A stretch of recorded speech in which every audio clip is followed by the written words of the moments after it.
کہ کوئی نہ کوئی غیر ماورائی مسئلہ ضرور ہے۔ میں وہاں باہر بھوکا پیاسا کھڑا اسی ششوپنج میں تھا کہ اوپر جاؤں یا نہ جاؤں، میرا ایک قدم آگے بڑھتا اور دوسرا پیچھے۔ بہرحال میں نے ہمت کو یکجا کیا اور اوپر چڑھ کر راشد بابو کے کمرے میں گیا۔ ان کا کمرہ خطاطی کے لیے علیحدہ تھا، جو کہ چھوٹا سا کیبن نما تھا۔ راشد بابو اکیلے بیٹھے خطاطی میں مصروف عمل تھے۔ میں ان کے قریب پہنچا تو ایک بار پھر یہ منظر دیکھ کر دہل گیا کہ میز پر 2 تازہ چائے کے کپ خالی پڑے ہوئے تھے۔ ایسا لگتا تھا راشد بابو نے کسی کو بھیج کر چائے منگوائی ہوگی، لیکن وہ تو اکیلے تھے۔ دوسرا شخص غائب تھا، جو کہ میری نگاہوں کے سامنے اوپر گیا تھا۔ اسے میں نے اپنی آنکھوں سے اوپر جاتے دیکھا تھا۔ میری آمد کو محسوس کرتے ہوئے راشد بابو میری طرف بغیر دیکھے اپنے کام میں مگن تھے۔ مجھ سے بولے، تو بڑا تجسس والا معلوم ہوتا ہے۔ چل، یہ اچھی بات ہے کہ ایک اچھا کہانی نویس بننے کے لیے تجھے ایک کھوجی ذہن کا ہونا چاہیے، اور یہ خوبی تو تجھ میں ہے۔ راشد بابو وہ کہاں گئے؟ اور یہ چائے کے 2 کپ؟ اور آپ؟ میں نے پوچھا تو راشد بابو نے اپنا سر اٹھایا اور بولے، یہ تیرے سوال کے جواب کا ایک حصہ ہے۔ حصہ ہے؟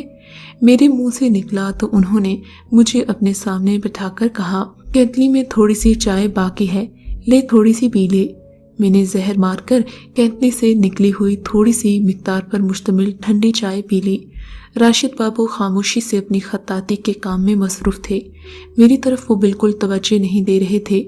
میں خاموشی کا سکوت توڑتے ہوئے بولا، میں اپنے سوال کا جواب حاصل کرنے کے لیے پچھلے 5 گھنٹے سے بے چین ہوں۔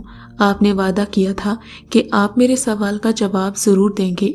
اچھا، تجھے اشتیاق ہے تو پھر سن لے۔ جس پراسرار شخص کو تو نے دیکھا تھا، وہ دراصل ایک عام انسان نہیں ہے، انسان کے روپ میں جن ہے، جن۔ گھبرائے ہوئے میرے منہ سے نکلا، کیا کہا آپ نے؟ جن ہے؟ ہاں، جن ہے، مگر تو پریشان نہ ہو۔ تیری معلومات کے لیے تجھے یہ بتا دوں کہ وہ صرف اور صرف میرا دوست ہے۔ لیکن وہ اب کہاں گیا؟ میں نے پوچھا۔ میں نے بذات خود اسے اپنی آنکھوں سے ان کے دفتر کی سیڑھیاں چڑھتے دیکھا تھا۔ میری بات سن کر راشد بابو مجھ سے بولے، وہ اس وقت بھی یہاں موجود تھا اور اس وقت بھی یہاں ہے۔ راشد بابو، آپ بڑے پراسرار شخص ہیں۔ آپ وہ باتیں کرتے ہیں جو بالکل میرے پلے نہیں پڑتی۔ میں تو کبھی آپ کو سمجھ نہیں پاؤں گا۔ اب تو میری ہر چیز تیری سمجھ سے باہر ہوگی۔ انہوں نے بڑے طنزیہ لہجے میں کہا، آپ میری تسلی کے لیے یہ تو ثابت کریں کہ وہ وہاں واقعی کھڑا ہے یا نہیں۔ بڑا ڈھیٹ ہے تو۔ اچھا، ذرا کھڑا ہو۔ میں ان کے کہنے پر کھڑا ہو گیا۔ اتنے میں راشد بابو کسی اندیکھی مخلوق سے مخاطب ہوئے، ذرا اپنا کرشمہ تو دکھاؤ۔ راشد بابو کا یہ کہنا تھا کہ میرا بازو کسی نادیدہ وجود نے پکڑا، اسے بائیں جانب آہستہ آہستہ موڑنا شروع کر دیا۔ درد کی ٹیسیں اٹھی تو میرے منہ سے آہ کی آواز نکلی، ہائے میں مر گیا۔ مروا دوں تجھے؟ راشد بابو بولے، نہیں راشد بابو، مجھ سے مزید برداشت نہیں ہو رہا، اسے کہیں میرا بازو چھوڑ دے۔ اچھا ٹھیک ہے، جا عیش کر۔ جو ہی راشد بابو نے کہا، میری جان میں جان آ گئی۔ میں ان کے دفتر سے نکلنے لگا تو راشد بابو گرج کر بولے، سن لے بات میری، اگر تو نے کسی کو یہ بات بتائی تو تجھے کڑی سزا ملے گی۔ میں تجھے اپنا راز نہ بتاتا، لیکن بہرحال تو نے یہ سب کچھ دیکھ لیا ہے تو اب تجھے یہ راز رکھنا پڑے گا۔ خیر، میں کانپتے قدموں کے ساتھ وہاں سے نکل آیا۔ وقت گزرتا گیا، میری کہانیاں اخباروں میں گاہے بگاہے چھپتی رہیں۔ میرا حوصلہ بڑھا تو میں نے مزید لکھنا شروع کر دیا۔ راشد بابو سے میرے تعلقات دن بدن اچھے اور آگے کی جانب بڑھنے لگے۔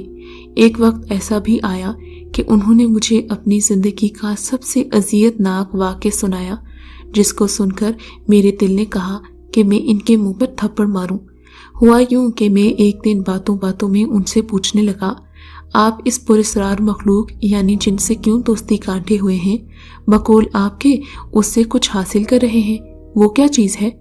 اس پر انہوں نے بڑے اعتماد میں لیتے ہوئے مجھے کہا، میں در حقیقت بوڑھا ہو گیا ہوں، لیکن میرے اندر اب بھی جوانی کی آگ بھڑک رہی ہے جو ابھی تک کافور نہیں ہوئی۔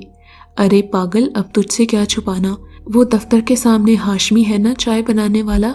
ہاں، میں اسے جانتا ہوں۔ میں نے کہا، میں نے در حقیقت ایک دفعہ اس کی بیٹی کو دیکھا تھا، بڑی خوبصورت ہے۔ میرے تو دل کو بھا گئی۔ بس میں نے اپنے اس جن یار کو کہا کہ اسے میرے قابو میں کر دے، ابھی چند روز رہ گئے ہیں، اس کے بعد تو وہ میرے قابو میں ہوگی۔ راشد بابو کا یہ گھنونا چہرہ میرے سامنے آیا۔ میرے دل نے کہا میں اسے لان تان کروں، مگر میں کیا کر سکتا تھا، مصلحتاً خاموش رہا۔ انہوں نے مجھے یہ بھی بتایا کہ اللہ معاف کرے مجھے وہ انکل کہتی ہے، اس کی عمر بمشکل 20 سے 22 سال کے قریب ہے۔ یہ سن کر تو راشد بابو کی ذات سے مجھے اور نفرت ہو گئی۔ میں نے سوچا یہ بوڑھا معاشرے کا کتنا بھیانک کردار ہے، یہ تو زندہ درگور ہونے کے قابل ہے۔ اس کے بعد میں نے اس اخبار میں لکھنا چھوڑ دیا۔ اس کی بڑی وجہ راشد بابو تھا، جو اپنے گھنونے عزائم کو پروان چڑھانا چاہتا تھا۔ میرا دل و دماغ جب اس کی جانب جاتا تو میرا وجود غصے سے کھولتا۔ میں نے فیصلہ کیا کہ کسی نہ کسی طرح سے میں ہاشمی کو بتا دوں گا کہ راشد بابو اس کی بیٹی کے حصول کے لیے کسی جن کی خدمات حاصل کر رہا ہے، مگر ایسا کرنا میرے لیے کسی پلے سرات سے کم نہ تھا۔ میں اگر ہمت کر کے اسے بتا بھی دیتا، اول تو وہ میری بات کا یقین نہ کرتا، بلکہ راشد بابو کا جن ساتھی میری کھال ادھیڑ دیتا۔ دنیا والے مجھے پاگل سمجھتے۔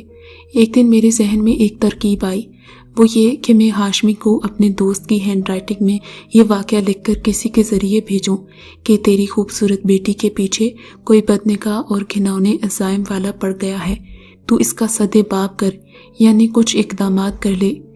اس خط میں راشد بابو یا کسی کا بھی نام نہیں لکھا تھا، لہٰذا میں نے اپنے قریبی دوست کو اعتماد میں لے کر ہاشمی کو خفیہ خط لکھوا بھیجا۔ اس میں بھیجنے والے کا نام نہ لکھا تھا اور اپنے علاقے سے نہیں بلکہ ایک دوسرے ڈاک خانے سے پوسٹ کیا۔ ایک دن میں اس اخبار کے دفتر کے قریب سے گزرا تو مجھے معلوم ہوا کہ وہ اخبار بند ہو چکا ہے۔ سامنے راجہ چائے والے سے ایسے ہی پوچھا، راشد بابو کہاں گیا ہے؟ وہ بولا، وہ تو پہلے ہی اس اخبار کے دفتر کو خیر آباد کہہ کر جانے کہاں چلے گئے تھے۔ میں دلی طور پر مطمئن ہو گیا کہ راشد بابو دفع ہو گیا۔ اسی طرح اس کا رجحان ہاشمی کی بیٹی کی جانب سے تو ہٹ گیا۔ ایک رات میں اپنے بستر پر لیٹ گیا تو اپنی آنکھوں کے سامنے غنودگی کا غلبہ پایا۔ میں گہری نیند میں سو گیا۔ میں نے خواب میں دیکھا کہ راشد بابو کے پاس اس کے چھوٹے سے کیبن میں بیٹھا ہوا ہوں۔ وہ مجھے غضبناک غصے سے کہہ رہا تھا، بدبخت، میں نے تجھ پر بھروسہ کیا تھا اور تو نے میرا راز ہاشمی خان کو خط میں لکھ کر خاموش کر دیا۔ اس کی لڑکی تو مجھے نہیں ملی، لیکن یاد رکھ، تجھے اس کی وہ بھیانک سزا دوں گا کہ تو یاد رکھے گا۔ اور پھر فوراً خوف سے میری آنکھ کھل گئی۔ خیر وقت گزرتا رہا۔ تقریباً 15 سال بعد میں سب کچھ بھول بھال گیا تھا۔ ہاشمی خان اور اس اخبار کا مالک سب مر گئے۔ اس وقت میری عمر 33 سال ہوگی۔ میری بھی شادی ہو گئی۔ ایک دن میری بچی پیدا ہوئی۔ حسب معمول میں گرم بستر پر گہری نیند سو رہا تھا کہ میرے خواب میں راشد بابو آ گیا، بالکل اسی طرح جیسا کبھی میں نے اسے دیکھا تھا۔ وہ اپنے اسی بوڑھے جن دوست کے ساتھ بیٹھا ہوا تھا، سر جھکائے میرا مسودہ خطاطی کرتے ہوئے بڑے شیطانی انداز میں مجھ سے کہہ رہا تھا، اب تیری سزا کے شروع ہونے کا وقت آ گیا ہے۔ میں نے اس سے پوچھا، راشد بابو کیسی سزا؟